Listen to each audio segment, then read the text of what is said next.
Salam pemirsa, berjumpa lagi bersama saya dalam pembahasan buku Perumpamaan Tuhan Yesus atau terjemahan barunya Membina Kehidupan Abadi. Pada saat ini kita akan membahas bagaimana kehidupan kita hari demi hari untuk terus datang menyerahkan di bawah kaki salib Kristus. Apapun permasalahan kita, biarlah kita mau menyerahkannya kepada Tuhan, karena Tuhan menguji kita. Tidak melebihi akan kemampuan kita, tetapi Dia akan menyanggupkan kita untuk melewati semuanya itu. Walaupun kita sebagai manusia biasa, kita akan lemah dan kita akan jatuh, tetapi Tuhan kita akan selalu ada untuk kita. Biarlah kita mau menyerahkan kehidupan kita sepenuhnya kepada Tuhan. Pada saat ini saya mengundang akan seluruh anggota keluarga dan saudara-saudara semua.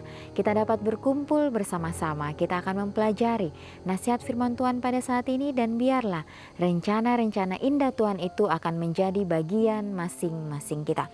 Kita akan masuk ke pasalnya yang kelima, judulnya Biji Sesawi. Di tengah orang banyak yang mendengarkan ajaran Kristus, terdapat banyak orang Farisi. Mereka memandang dengan ejekan betapa sedikit dari antara pendengarnya yang mengakui Dia sebagai Mesias, dan mereka bertanya kepada diri mereka sendiri, bagaimana guru yang tulus ini dapat mengangkat Israel kepada pemerintahan semesta tanpa kekayaan, kekuasaan, atau penghormatan? Bagaimanakah Ia dapat mendirikan kerajaan yang baru itu? Kristus membaca pikiran mereka dan menjawab mereka. Dengan apa hendaknya kita membandingkan kerajaan Tuhan itu? Atau dengan perumpamaan manakah hendaknya kita menggambarkannya? Dalam pemerintahan duniawi tidak ada apa-apa yang dapat menunjukkan adanya persamaan. Tidak ada masyarakat biasa yang dapat memberikan kepadanya sebuah lambang. Itu seumpama biji sesawi yang diambil dan ditaburkan orang di ladangnya. Memang biji itu yang paling kecil dari segala jenis benih, tetapi apabila sudah tumbuh, sesawi itu lebih besar daripada sayuran yang lain, bahkan menjadi pohon sehingga burung-burung di udara datang bersarang pada cabang-cabangnya. Benih dalam biji itu bertumbuh dengan jalan membukakan asas kehidupan yang telah ditanamkan Tuhan. Perkembangannya bukan bergantung atas kuasa manusia. Demikian pula lah kerajaan Kristus. Ia merupakan sebuah kejadian yang baru. Asas perkembangannya berlawanan dengan asas-asas memerintah kerajaan dunia ini. Pemerintahan dunia tumbuh oleh kekuatan fisik. Mereka mempertahankan kekuasaannya dengan peperangan. Tetapi pendiri kerajaan yang baru ini adalah Putra Damai.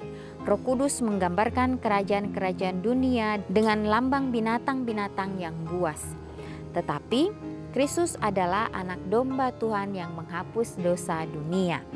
Dalam rencana pemerintahannya tidak ada perlakuan kasar dan bengis untuk memaksa angan-angan hati. Orang mengharapkan kerajaan Tuhan akan didirikan dengan cara yang sama seperti kerajaan-kerajaan dunia. Untuk meningkatkan kesucian, mereka memilih cara-cara lahiriah. Mereka menggunakan metode serta rencana. Tetapi Kristus menanamkan satu asas, dengan jalan menanamkan kebenaran dan kesucian. Ia melawan pekerjaan kepalsuan dan dosa. Ya, jadi inilah bagaimana Tuhan kita. Dia memberikan kita suatu pelajaran pada saat ini, kembali membuka pikiran kita, supaya kita tidak memikirkan hal-hal duniawi itu. Ya, sama seperti orang-orang pada zamannya Kristus, ya, mereka memikirkan bahwa pada saat penyelamat dunia itu datang, raja dunia itu datang, dia datang dengan kemewahan, dengan kekayaan dunia ini. Mereka memikirkan bagaimana dia bisa menjadi raja. Tetapi Yesus sudah mengetahui pikiran mereka, sehingga Yesus memberikan perumpamaan mengenai biji sesawi ini. Ya, biji sesawi ini, ya, dia bertumbuh ya dengan jalan membukakan asas kehidupan yang telah ditanamkan oleh Tuhan sendiri. Oleh sebab itu kita pun harus mengerti akan setiap perumpamaan-perumpamaan yang diberikan oleh Yesus. Di dalam pengertian yang kita dapatkan, biarlah kita meminta tuntunan dari Tuhan sehingga kita tidak salah melangkah, sehingga kehidupan kita boleh turut dengan kehendak Tuhan. Manakala Kristus menuturkan perumpamaan ini, pohon sesawi dapat dilihat dari jauh dan dekat, menjulang tinggi di atas rumput serta gandum dan melambaikan tangkai-tangkainya yang ringan di udara. Burung melompat dari satu dahan ke dahan yang lain dan berkicau di tengah dedaunan. Namun biji yang tumbuh menjadi pohon yang besar adalah dari antara biji yang terkecil. Mula-mula ia bertunas kecil, namun penuh daya hidup dan tumbuh, serta berkembang sampai menjadi tinggi besar. Demikianlah kerajaan Kristus pada permulaannya. Kelihatannya kecil dan tidak berarti dibandingkan dengan kerajaan-kerajaan dunia. Tampaknya seperti yang terkecil dari semuanya. Pengakuan Kristus sebagai Raja telah diejek oleh penguasa-penguasa dunia ini. Namun dalam kebenaran-kebenaran yang penuh kuasa yang diserahkan kepada pengikut-pengikutnya, kerajaan Injil itu mengandung suatu kehidupan ilahi. Dan betapa cepat pertumbuhannya dan betapa luas pengaruhnya. Ya, jadi Kristus yang menuturkan perumpamaan mengenai pohon sesawi. Ya, ini dapat dilihat dari jauh dan dekat. Ya, dikatakan bahwa kerajaan Kristus pada mulanya kecil dan tidak berarti dibandingkan dengan kerajaan-kerajaan dunia. Ya, tampaknya sangat kecil, tetapi di sini dikatakan bahwa kebenaran-kebenaran yang penuh kuasa diserahkan kepada pengikut-pengikutnya. Disitulah mengandung akan kehidupan ilahi, dan disitulah dia akan bertumbuh sama seperti biji sesawi ini. Ketika Kristus menuturkan perumpamaan ini yang ada hanya beberapa petani, orang Galilea untuk mewakili kerajaan yang baru itu. Kemiskinannya, jumlahnya yang kecil, ditampilkan berulang-ulang sebagai alasan mengapa orang-orang tidak mau menyatukan diri mereka dengan para nelayan yang berpikir sederhana yang mengikut Yesus. Tetapi biji sesawi itu harus bertumbuh dan menyebarkan ranting-rantingnya ke seluruh dunia. Bila mana kemuliaan kerajaan-kerajaan dunia yang memenuhi hati manusia itu pudar, kerajaan Kristus akan tetap menjadi kuasa yang kuat serta jauh jangkauannya. Demikianlah pekerjaan rahmat dalam hati itu mula-mula kecil. Sepatah kata yang diucapkan seberkas sinar dipancarkan ke dalam jiwa. Suatu pengaruh digunakan. Itulah permulaan dari kehidupan yang baru, dan siapakah yang dapat mengukur hasil-hasilnya? Tidak saja pertumbuhan dari kerajaan Kristus dilukiskan oleh perumpamaan biji sesawi itu, tetapi dalam setiap tahapan pertumbuhannya, pengalaman yang digambarkan dalam perumpamaan itu diulangi. Bagi jemaatnya dalam setiap generasi, Tuhan mempunyai suatu kebenaran yang penting dan pekerjaan yang istimewa. Kebenaran yang disembunyikan dari orang pandai dan bijak dinyatakan kepada orang yang sederhana dan rendah hati. Ia memerlukan pengorbanan diri. Ada perjuangan yang harus diperjuangkan untuk meraih kemenangan. Akhirnya pengikutnya hanya beberapa orang saja. Orang-orang besar dunia ini dan umat Tuhan yang berkompromi dengan dunia mengolok-ngolok dan menentang mereka. Lihatlah Yohanes Pembaptis, pendahulu Kristus berdiri sendiri untuk menegur keangkuhan bangsa Yahudi yang meningkatkan tata upacara mereka. Lihatlah para pembawa Injil yang pertama di Eropa.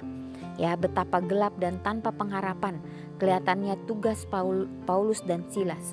Kedua pembuat tenda ketika mereka dengan pengikutnya menaiki kapal di Troas menuju Filipi. Tengoklah Paulus yang sudah lanjut usia. Dia dirantai, berkhotbah tentang Kristus di benteng-benteng kaisar. Tengoklah kumpulan-kumpulan kecil budak-budak serta para petani dalam pertikaian dengan kekafiran kerajaan Roma. Dan inilah bagaimana rasul-rasul yang sudah mendahului kita. Mereka berdiri di atas prinsip kebenaran itu. Walaupun banyak tantangan yang mereka hadapi, tetapi mereka tetap fokus karena mereka tahu mereka bekerja untuk Tuhan. Kita juga dapat melihat pionir gereja, yaitu Martin Luther, yang menghadapi jemaat yang besar yang merupakan karya puncak dari kepintaran dunia. Lihatlah dia memegang teguh firman Tuhan, menentang kaisar dan paus, berkata, "Di sini aku berdiri, aku tak dapat berbuat, jalan Tuhan menjadi penolongku." Begitu pula kita melihat dengan John Wesley, mengkhotbahkan Kristus dan kebenarannya di tengah segala macam tata cara, percabulan dan pendurhakaan. Lihatlah seseorang yang dibebani sengsara dari dunia kekafiran, memohonkan kesempatan untuk menyampaikan kepada mereka pekabaran kasih Kristus. Dengarlah jawab dari alim ulama, duduklah anak muda. Bila Tuhan mau mempertobatkan orang kafir, Ia akan melaksanakannya tanpa pertolonganmu atau saya. Jadi para pemuka agama dalam generasi ini menyatakan pujian dan mendirikan tugu orang yang telah menanamkan benih kebenaran berabad-abad yang silam. Apabila tidak banyak orang yang membelakangi pekerjaan ini untuk menginjak-injak tunas yang tumbuh dari benih yang sama sekarang ini, ejekan yang lama terdengar. Kami tahu bahwa Tuhan telah berfirman kepada Musa, tetapi tentang Dia itu kami tidak tahu dari mana Ia datang. Seperti pada abad permulaan, kebenaran yang istimewa terdapat pada zaman ini, bukan dalam tokoh-tokoh agama, tetapi pada laki-laki dan perempuan yang sederhana dan kurang pandai dalam firman Tuhan. Jadi kembali lagi di sini nasihat firman Tuhan menguatkan kita bahwa Tuhan tidak memakai orang-orang yang hebat. Dia akan memakai orang-orang yang penuh dengan kerendahan hati untuk datang di bawah kaki salib Tuhan, menyerahkan setiap pergumulan hidup kita masing-masing. Dikatakan tetapi pada laki-laki dan perempuan yang sederhana dan kurang pandai dalam firman Tuhan, disitulah Tuhan akan menggunakan mereka kalau memang mereka betul-betul mau untuk diubahkan sesuai dengan kehendak Tuhan. Ingat saja saudara-saudara, bagaimana keadaan kita ketika kita dipanggil. Menurut ukuran manusia tidak banyak orang yang bijak, tidak banyak orang yang berpengaruh, tidak banyak orang yang terpandang. Tetapi apa yang bodoh bagi dunia dipilih oleh Tuhan untuk melakukan. Orang-orang yang berhikmat dan apa yang lemah bagi dunia dipilih Tuhan untuk memalukan apa yang kuat dan apa yang tidak terpandang dan yang hina bagi dunia. Dipilih Tuhan bahkan apa yang tidak berarti, dipilih Tuhan untuk meniadakan apa yang berarti, supaya iman kamu jangan bergantung pada hikmat manusia, tetapi pada kekuatan Tuhan. Dan di dalam generasi yang terakhir ini, perumpamaan dari biji sesawi itu akan mencapai kemenangan dan kegenapan yang gemilang. Biji yang kecil itu akan menjadi sebuah pohon. Pekabaran amaran dan pengasihan yang terakhir harus disampaikan kepada semua bangsa dan suku dan bahasa dan kaum, yaitu dengan memilih suatu umat dari antara mereka bagi namanya, dan bumi akan menjadi terang oleh kemuliaannya. Jadi inilah nasihat firman Tuhan yang begitu indah bagi kita. Biarlah perumpamaan mengenai biji sesawi ini akan menguatkan pribadi lepas pribadi kita. Bahwa Tuhan kita adalah Tuhan yang penuh dengan kuasa, menjadikan yang mustahil bagi manusia, tetapi tidak ada yang mustahil bagi Tuhan sendiri. Kita sudah melihat bagaimana rasul-rasul pada zaman dahulu, pionir-pionir kita. Biarlah kita mau terus menyerahkan kehidupan kita sepenuhnya kepada Tuhan. Biarlah kita mau berdiri di atas kebenaran Tuhan itu. Kita bisa mengatakan benar itu benar, salah itu salah. Jadi jangan sampai kita membuat suatu kompromi. Tadi dikatakan, di sini dikatakan bahwa orang-orang besar dunia ini dan umat Tuhan yang berkompromi dengan dunia mengolok-olok dan menentang mereka.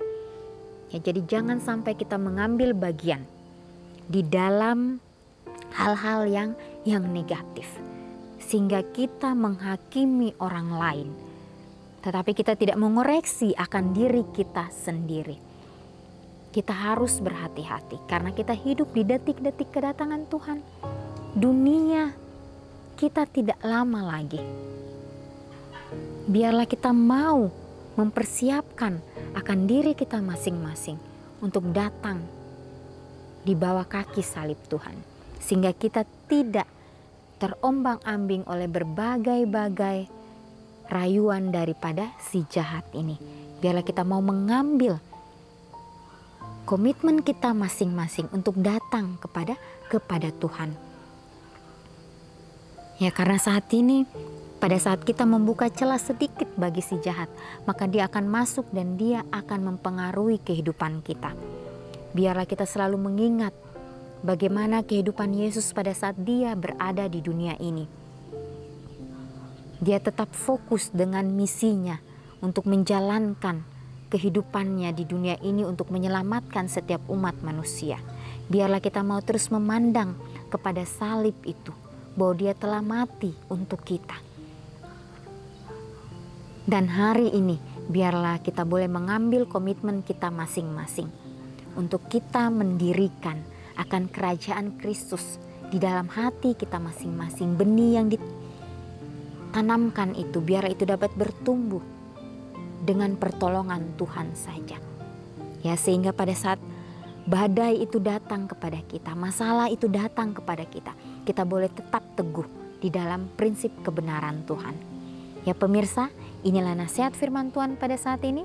Kita akan berjumpa lagi di kesempatan yang berikutnya dan Tuhan memberkati.